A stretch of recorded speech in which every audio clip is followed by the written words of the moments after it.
If she cheated on you, don't try to work things out. Scrap her immediately. No exceptions, no debates.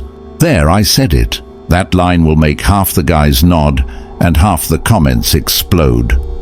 Good, because the comfortable, polite advice hasn't saved a single man from being played, used, or run into the ground emotionally. It's time for clarity. You've been fed a story. Relationships are sacred.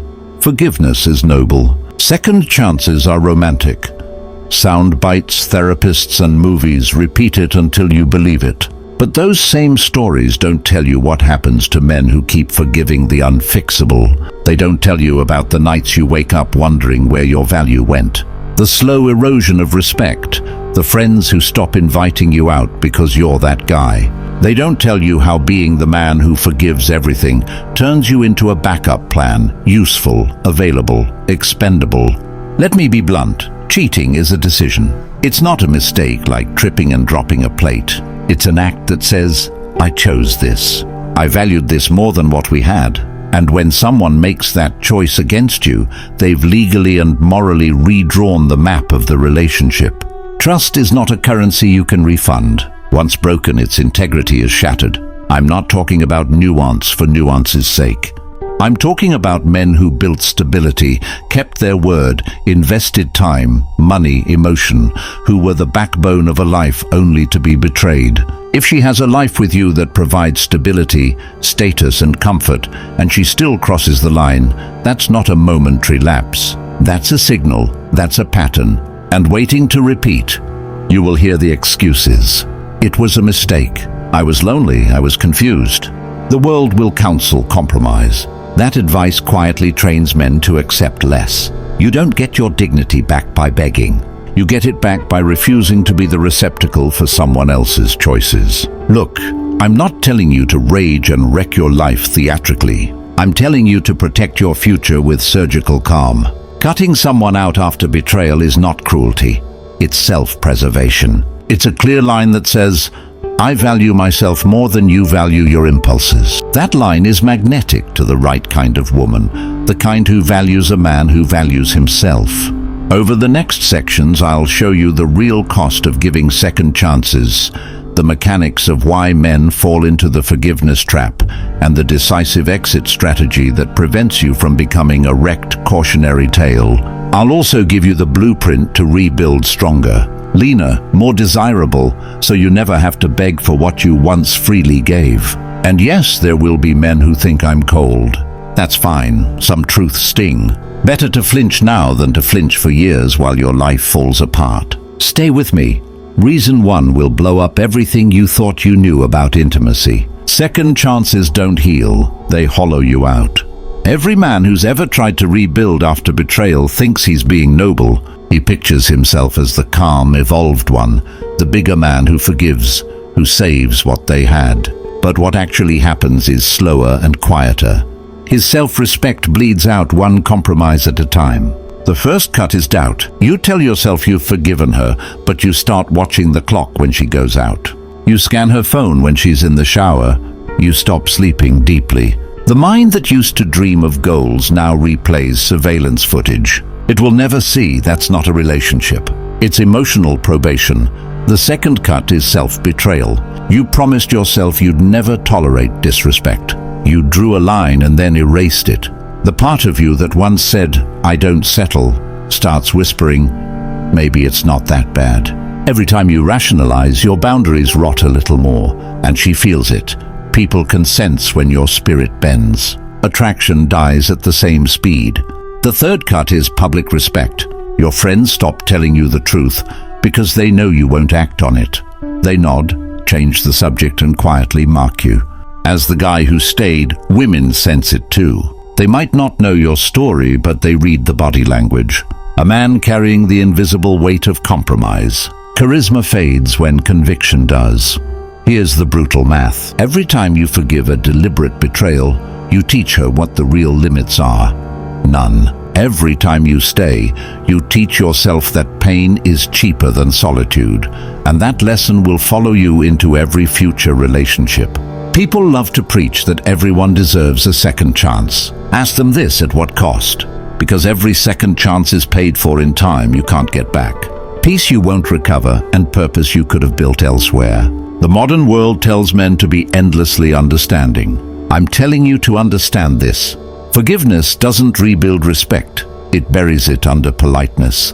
A relationship cannot be resurrected once contempt has entered it. And cheating is contempt in action. You want to heal, you walk. You reclaim the hours that used to be spent policing someone else's honesty and invest them into your mission, your body, your future. You become the man who doesn't have to forgive betrayal because he never tolerates it twice. That's the cost breakdown of a second chance. Money can be earned back. Trust cannot. Now that you've seen the bill for forgiveness, we need to ask the next question. Why does betrayal happen at all? What flips the switch in someone's mind from loyalty to violation? In the next section, we tear that open, and the answer will make you rethink everything you thought you knew about mistakes. Cheating isn't a mystery, it's a message. Read it right and you stop being surprised. Let's be plain.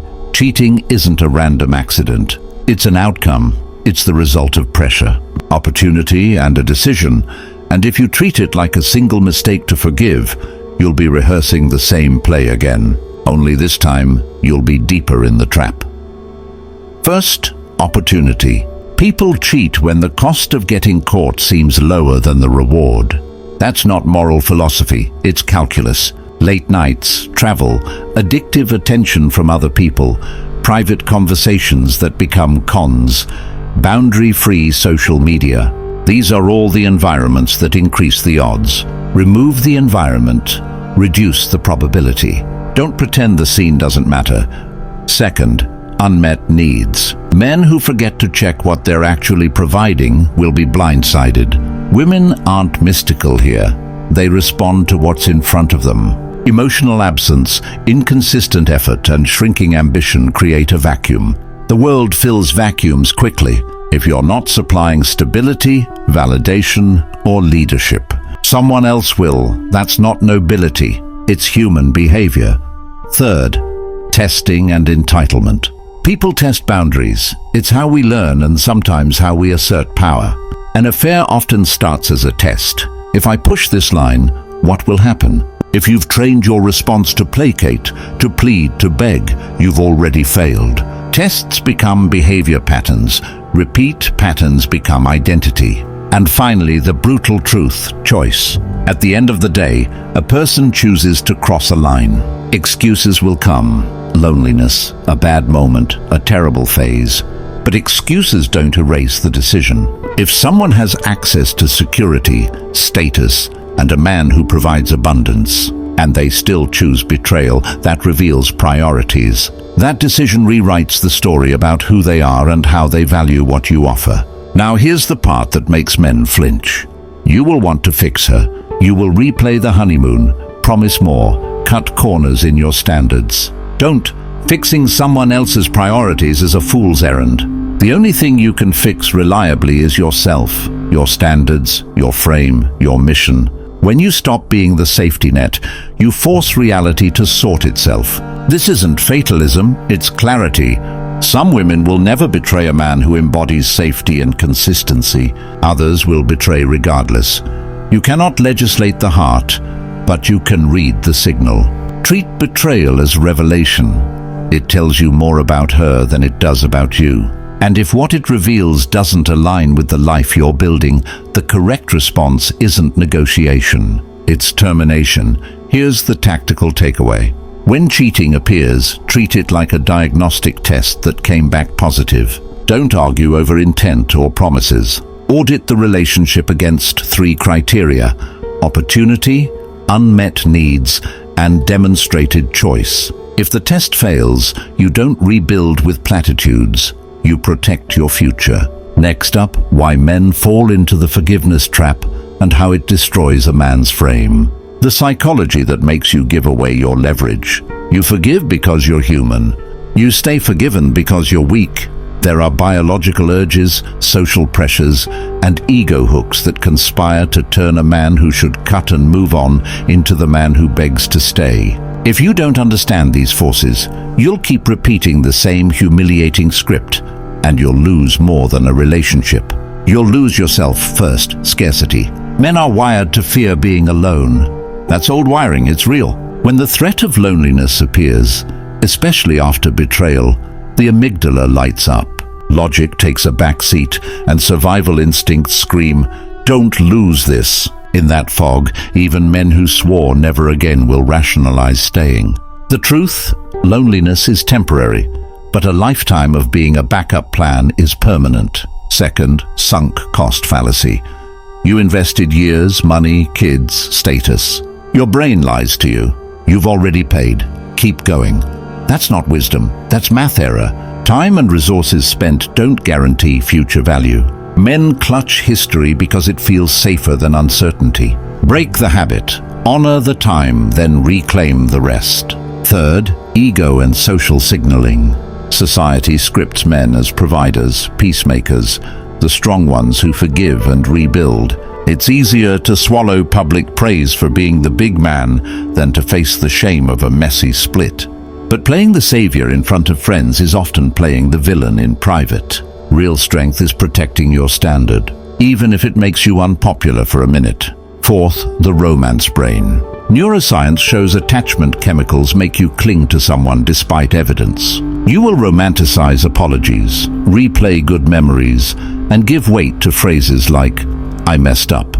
That's neurochemistry, not wisdom. Wait on decisions until your brain isn't chemically fogged. Don't make permanent choices in a hormonal haze. Fifth, manipulative architecture. Yes, it exists. After cheating, many will switch to heavy repair mode behaviors. Tearful apologies, manic generosity, sexual escalation, public penance. These are powerful scripts that can reboot attachment quickly. They work because they feed your ego and soothe your fear. But fast repair is a red flag. The quicker the reset, the more likely patterns repeat. When the forgiveness trap opens, the only winning move is refusal. The moment you catch yourself trying to process betrayal, stop. Don't build flowcharts and don't wait for apologies to feel right. The correct reaction isn't therapy, it's distance. Walk, go silent, vanish. The strength isn't in planning, it's in execution. You're not proving you can forgive. You're proving you can enforce consequence. That instant separation is what rewires your identity. The same mind that once clung now remembers it can let go. That's the pivot from victim to authority. And once you've tasted that clarity, you'll never confuse attachment with loyalty again. Here's the mic drop truth. Forgiveness without uncompromising standards is surrender. If you forgive because you're scared, you train her to test you again. If you forgive because you've recalculated and she's demonstrably rebuilt life over time, that's different but rare. Most of the time, men forgive to feel less lonely, not because the relationship is fixed,